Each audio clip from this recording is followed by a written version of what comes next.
Again, that work until 2031. How do we protect these precious artworks until then? That is NPR's Eleanor Beardsley. Eleanor, thank you. Thank you, Michelle. This is NPR News. WNYC support comes from Show and Tell, presenting an evening with Fran Lebowitz for her debut appearance at Carnegie Hall Friday, December 12th.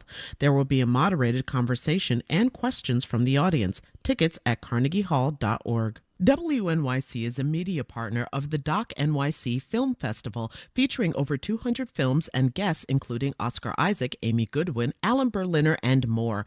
In person and online, November 12th through 30th. More information at docnyc.net. You're listening to Morning Edition on WNYC. The waning moments here. And we're coming to you in our fall fundraiser to ask for your support after Congress eliminated all of federal funding for public media to silence independent journalism. That's created a nearly $3 million hole in our budget here. With that federal funding we can no longer rely on. It's gone this year and every year for the foreseeable future.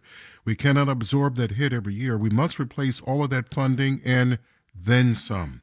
We can, with your support, start a monthly gift right now or add $3 to the one you already have and click the donate button at WNYC.org or in the WNYC app, or simply call us 888-376-9692 and donate.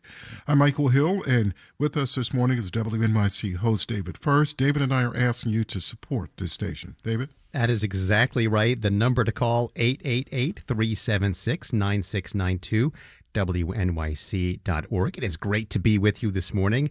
And giving $10 or $20 a month is a great way to get involved as a sustaining member of WNYC. And it might slip your mind later on. So take care of your contribution right now while you're thinking about it. And I realize that the thought of me advising against procrastinating may be amusing to some members of my family, but that is exactly what I am doing. Likewise, David. Likewise.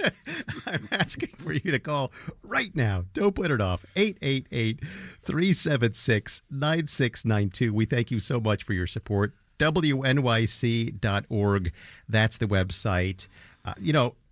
You can choose a thank you gift. You can check them all out at WNYC.org and take advantage of the coffee bonus we have right now. In addition to that thank you gift, you can choose a can of WNYC blend coffee from Brooklyn Roasting.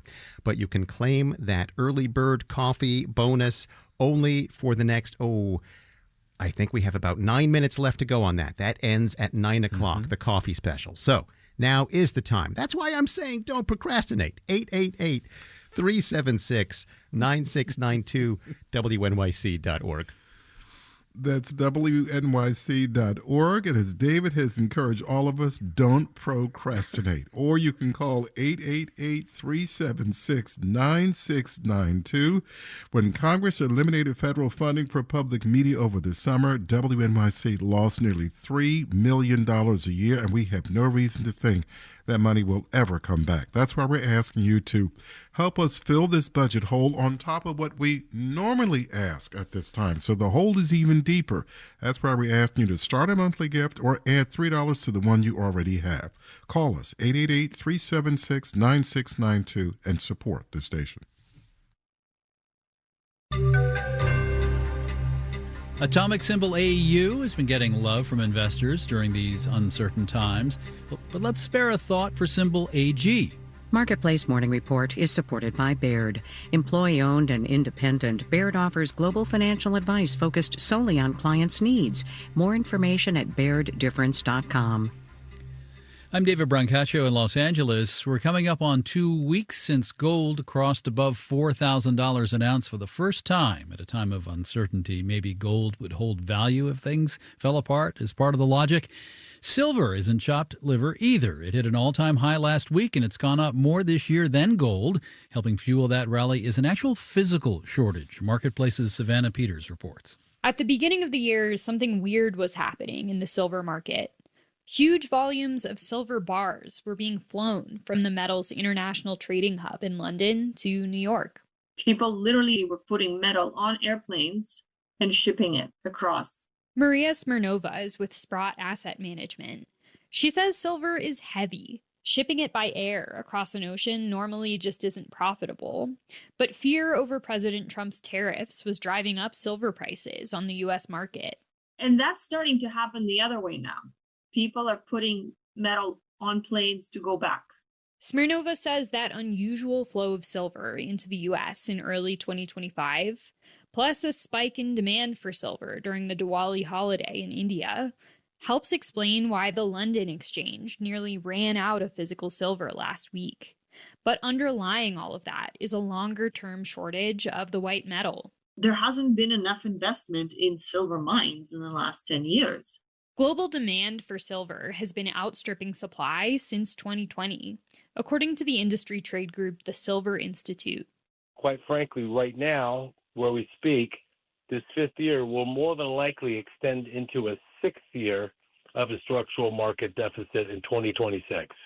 CEO Michael Dorenzo says most silver mining happens as a byproduct of gold, lead, or zinc mining, meaning supply isn't all that responsive to swings in demand. So there's no fast resolution to this. It's hard to discover silver, and it's even harder to build a mine and then get the necessary permits and the final green light to go ahead and start production. Dorenzo says silver production has fallen about 800 million ounces behind global demand. And unlike its flashier cousin, gold, on our demand tables, you'll see that we're 60% industrial uses for silver. Uses like soldering, uses catalysts, smartphones, in some parts of electric vehicles. Ian Lang, an economist at the Colorado School of Mines, says silver goes into just about anything with an on and off switch. So if demand keeps outstripping supply, everything from solar panels to AI data centers are going to get more expensive to build. I'm Savannah Peters for Marketplace. 45 years ago, March of 1980, the billionaire Hunt brothers of Texas cornered the silver market much higher than it is today if you adjust for inflation at that moment. This prompted limits on how much borrowing could be used to buy a commodity. Silver Thursday, they called it. Let's do today's numbers. After its big run-up, silver is down 5% at the moment. Gold down 3%. Stocks, S&P and NASDAQ futures, have to say are a little changed. Coca-Cola this morning posted profits and sales that beat expectations. The stock is up 2.3% pre-market. Whichever is your preferred term, soda or pop, we're still drinking it in sugary or alt sweetener forms, helping, charging more for little tiny cans. Coke now says it'll sell 7.5-ounce mini cans one at a time.